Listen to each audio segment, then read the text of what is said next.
Mummy ఏం చేస్తున్నావు? వంటకి ప్రిపేర్ చేస్తున్నానమ్మా. ఏంటి రోజు స్పెషల్? నీకేం కావాలో చెప్పు, ఏదో అడగడానికి వచ్చావు కదా. అవునా, ఇదిగో అయితే. ఏంటిది? ఓ, బటన్ మష్రూమ్సా? ఏం చేయాలి దీంతో? నీ పక్కన ఏముంది? జీడిపప్పు. అయితే ఆ రెండింటి కాంబినేషన్ లో మంచి కర్రీ చెయ్యి. ఓకే సరే. అయితే ఇప్పుడు మనం జీడిపప్పు అలాగే బటన్ మష్రూమ్స్ తో మంచి కర్రీ తయారు చేసుకుందాం.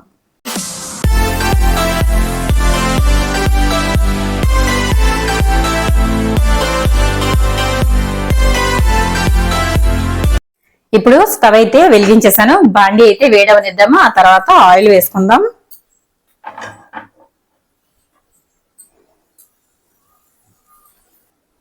ఆయిల్ వేసుకుందాము. కర్రీకి సరిపడా ఆయిల్ వేసుకోవాలి. ఇప్పుడు ముందైతే మనం జీడిపప్పు వేయించుకుందాము. జీడిపప్పు అయితే వేసేసుకుంటున్నాను. కొంచెం ఎర్రగా వేయించుకోవాలి. మరీ ఎరుపు అయితే అవక్కర్లేదు, కొంచెం వేయించుకుంటే సరిపోతుంది. కర్రీలో టేస్ట్ గా ఉంటుంది కాబట్టి జీడిపప్పు ఎర్రగా వేయించుకోవాలి. దీనికన్నా పచ్చి జీడిపప్పు అని దొరుకుతుందండి సీజన్ లో. ఇప్పుడే సీజన్ జీడిపప్పు. జీడి మామిడి తోటలు ఉన్న వాళ్ళు అయితే కాయలు బయట దొరుకుతూ ఉంటాయి. అవైతే జీడిపప్పు తీసుకొచ్చుకుని ఈ విధంగా కర్రీ చేసుకుంటే బాగుంటుంది. ఇదిగోండి జీడిపప్పు అయితే ఇలా వేయితే సరిపోతుంది. ఇది మనకి బయట తీసి పెట్టినా కూడా వేడికైతే ఉత్తినే రంగు వచ్చేస్తుంది కాబట్టి చాలా జాగ్రత్తగా దీనిని వేయించుకోవాలి. చూసారా, నేను ముందు తీసింది అయితే తెల్లగా ఉంది, తర్వాత తీసే కొద్దీ రంగు మారిపోయింది. ఇలా అయితే చాలా త్వరగా వేగుతుంది కాబట్టి జాగ్రత్తగా వేయించుకోవాలి. పక్కన అయితే పెట్టేసుకుందాము. ఇప్పుడు అందులోనే మనం కట్ చేసుకున్న మష్రూమ్స్ వేసేసుకుందాం.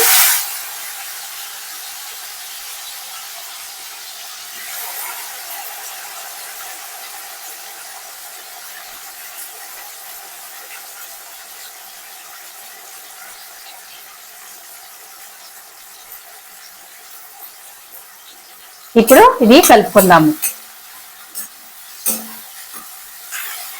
ఇది కొంచెం సేపు అయితే వేగనిద్దాము. అప్పుడైతే మనకి కర్రీ బాగుంటుంది. చూసారా, మనకి మష్రూమ్స్ వేయగానే ఇందులోంచి ఎంత వాటర్ వచ్చేసిందో చూడండి ఒకసారి. ఈ వాటర్ అంతా కూడా బాగా మగ్గిపోవాలి. మగ్గిపోయేదాకా దీనిని వేయించుకోవాలి. మనకి మష్రూమ్స్ కూడా చూడండి ఎంత చిన్నగా అయిపోయాయో. చూసారు కదా. ఇప్పుడు ఒక మిక్సీ జార్ అయితే తీసుకున్నాను. ఆ తర్వాత మనం టమాటాలను అయితే ఈ మిక్సీ జార్ లో పేస్ట్ మాదిరిగా తయారు చేసుకోవాలి. ఆ తర్వాత ఇందులోనే కొంచెం జీడిపప్పు నూక వేసుకోవాలండి. మీ దగ్గర జీడిపప్పు నూక లేకపోతే జీడిపప్పు కూడా వేసుకోవచ్చు. ఇది ఇప్పుడు పేస్ట్ లాగా మిక్సీ పట్టేసుకుందాము. వాటర్ ఏమాత్రం వేసుకోక్కర్లేదు, ఎందుకంటే మనకి టమాటాల్లో వాటర్ ఉంటుంది కాబట్టి. ఇది ఇలాగే మిక్సీ పట్టేసుకుందాము. ఇవి వేగేటప్పుడు కొంచెం అయితే పసుపు వేసుకుందాము. అలాగే కొంచెం సాల్ట్ వేసుకుందాం.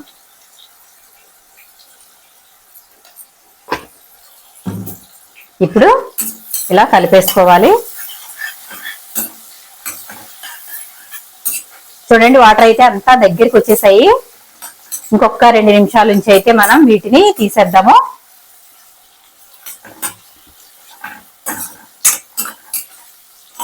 ఒక 2 నిమిషాలు అయిన తర్వాత తీసేయచ్చు.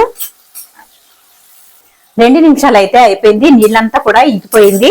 మనకి ఆయిల్ అయితే సపరేట్ అయిపోయింది. ఇప్పుడైతే మనం వీటిని తీసేసుకుందాము. వేయించుకున్న మష్రూమ్స్ అయితే తీసేసుకుందాం.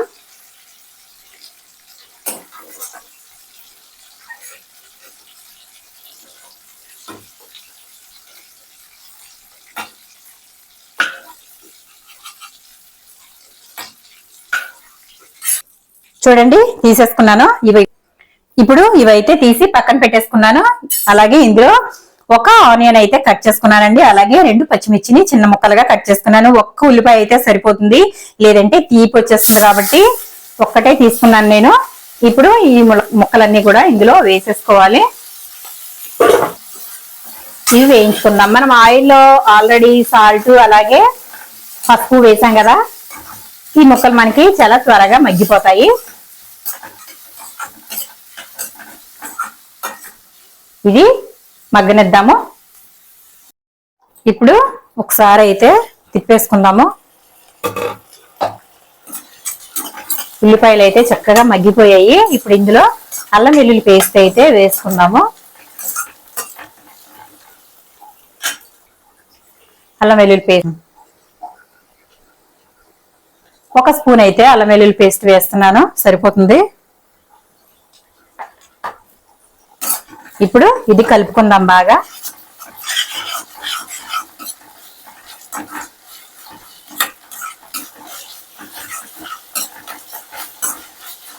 ఈ అల్లం వెల్లుల్లి పేస్ట్ పచ్చివాసన పోయే వరకు కొంచెం అయితే వేయించుకోవాలి. మనకి మష్రూమ్స్ కర్రీ అంటే చాలా త్వరగా అయిపోతుందండి. ఇది మంచి హెల్దీ ఫుడ్. ఇది మీడియం ఫ్లేమ్ లో అయితే పెట్టుకుని కొంచెం పచ్చివాసన పోయే వరకు వేయించేసుకున్నాం కదా. మంట అయితే ఇప్పుడు లో ఫ్లేమ్ లో పెట్టుకోవాలి. ఇప్పుడు ఇందులో కొంచెం సాల్ట్ వేసాం కదా, మళ్ళీ ఇంకొంచెం అయితే సాల్ట్ వేసుకుందాం. ఇంకొక 1/2 స్పూన్ అయితే వేస్తున్నాను. ఇప్పుడు ఇందులో కారం వేసుకుందాం. ఒక 2 స్పూన్లు అయితే నేను కారం వేసాను, సరిపోతుంది.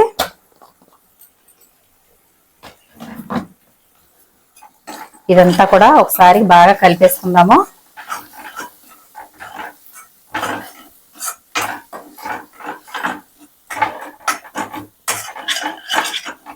ఇలా కలిపేసుకున్న తర్వాత ఇందులోనే మనం కొంచెం గరం మసాలా వేసుకుందాం.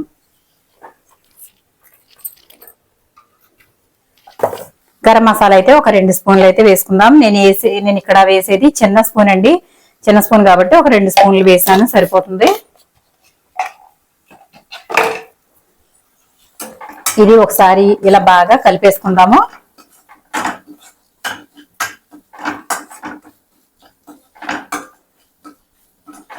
ఇలా కలుపుకున్న తర్వాత మనం టమాటాని ప్యూరీ లాగా తయారు చేసాం కదా,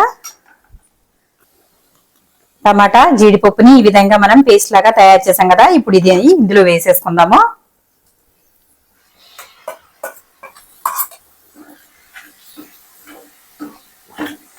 ఇప్పుడు ఒకసారి ఇలాగా బాగా కలిపేసుకుందాం.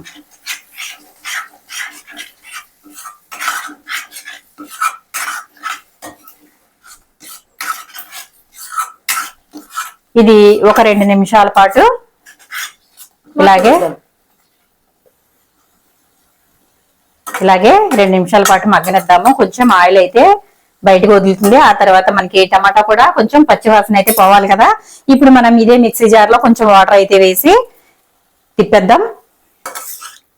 ఇలా బాగా కలిపేసాం కదా. ఇప్పుడైతే మనం దీని మీద మూత అయితే పెట్టేసి ఒక 2 నిమిషాల పాటు మగ్గనిద్దాము. ఇది 2 నిమిషాలు మగ్గిన తర్వాత మనం మిక్సీ జార్ లో వాటర్ వేసి పెట్టాం కదా, ఆ వాటర్ అయితే వేసుకుందాం. ఇప్పుడు ఒకసారి అయితే చూద్దాము.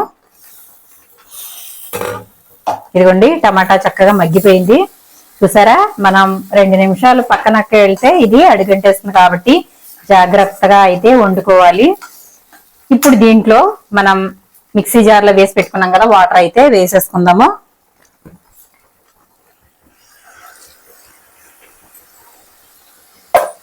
ఈ వాటర్ ఇందులో వేసేసుకోవాలి. వేసుకున్నాక ఒకసారి అయితే కలుపుకోవాలి.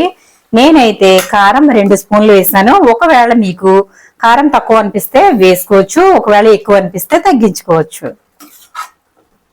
వాటర్ అయితే నేను మిక్సీ జార్ లో వేసాను కదా, ఒక చిన్న గ్లాస్ అయితే వేసాను. ఇదిగోండి, ఈ విధంగా గ్రేవీ మాదిరిగా ఉంది. ఇది మనకి కొంచెం ఉడికిన తర్వాత మనం మష్రూమ్స్ అలాగే జీడిపప్పు అయితే వేసేసుకోవాలి. ఈ గ్రేవీ కొంచెం ఉడకనివ్వాలి. మూత అయితే పెట్టేశాను. ఒక 2 నిమిషాల పాటు దీనిని ఇలాగా ఉడకనిద్దామండి. మంటని మీడియం ఫ్లేమ్ లో పెట్టుకోవాలి. లో ఫ్లేమ్ లో పెట్టుకుంటే చాలా స్లోగా అవుతుంది, అలాగే హైలో పెట్టుకుంటే మాడిపోతుంది. కాబట్టి కొంచెం మీడియం ఫ్లేమ్ లో అయితే పెట్టేద్దాము. మీడియం ఫ్లేమ్ లో పెట్టేసి ఇది ఒక 2 నిమిషాల పాటు ఉడకనిద్దాం. ఇప్పుడు ఒకసారి అయితే చూద్దామండి. చక్కగా దగ్గరికి వచ్చేసింది. ఆయిల్ కూడా ఇదిగోండి బయటకు వచ్చేసింది. ఒకసారి కలిపేసుకున్నాం కదా. ఇప్పుడు ఇందులో మనం మష్రూమ్స్ వేసేసుకుందాము. వేయించి పక్కన పెట్టుకున్న మష్రూమ్స్ అయితే వేసేసుకుందాం. అలాగే జీడిపప్పు కూడా వేసేసుకుందాం.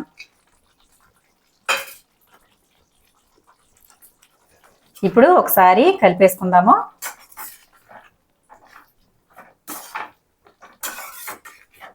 చూసారా, మన మష్రూమ్స్ అలాగే జీడిపప్పు కర్రీ అయితే రెడీ అయిపోయింది. ఈ కర్రీని రైస్లోకి అలాగే పరోటాలోకి పుల్కాలోకి అలాగే బిర్యానీలకు కూడా చాలా బాగుంటుందండి. మీరు కూడా తప్పకుండా ట్రై చేయండి.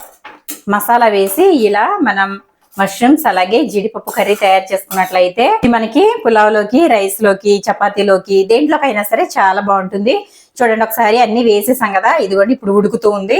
ఇప్పుడు మనకి ఇందులోంచి ఆయిల్ రిలీజ్ అయినట్లయితే మన కర్రీ అనేది కంప్లీట్ అయిపోయినట్లే.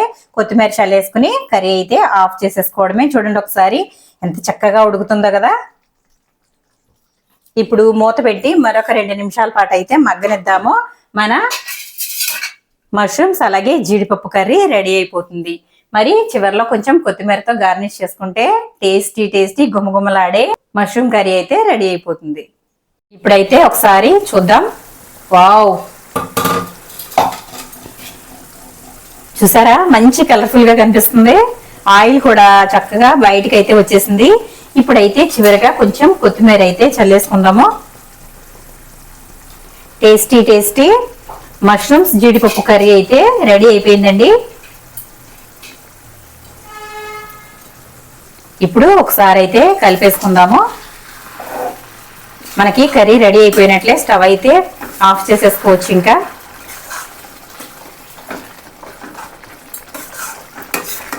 చూసారా, మంచి నాన్ వెజ్ కర్రీని కల్పిస్తుంది కదా. టేస్ట్ కూడా అలాగే ఉంటుంది, చాలా బాగుంటుంది. మష్రూమ్స్ అంటే దీంట్లో చాలా పోషక విలువలు ఉంటాయండి. కాబట్టి మష్రూమ్స్ ని కంపల్సరిగా నెలకి 2-3 సార్లు అయినా సరే తినాలి. ఇప్పుడు నేను స్టవ్ అయితే ఆఫ్ చేసేస్తున్నాను.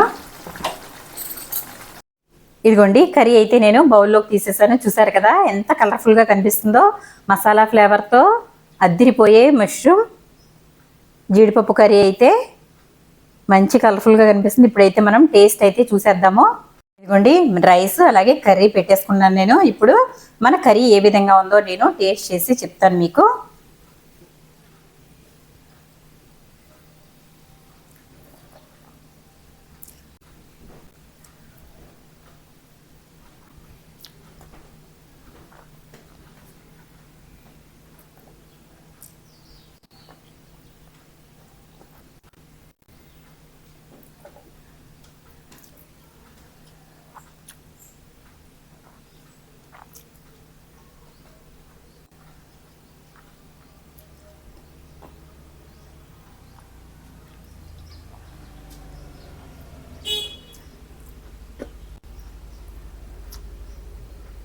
చూసారు కదండి, మన మష్రూమ్స్ అలాగే జీడిపప్పు కర్రీ అయితే అసలు అద్దిరిపోయింది.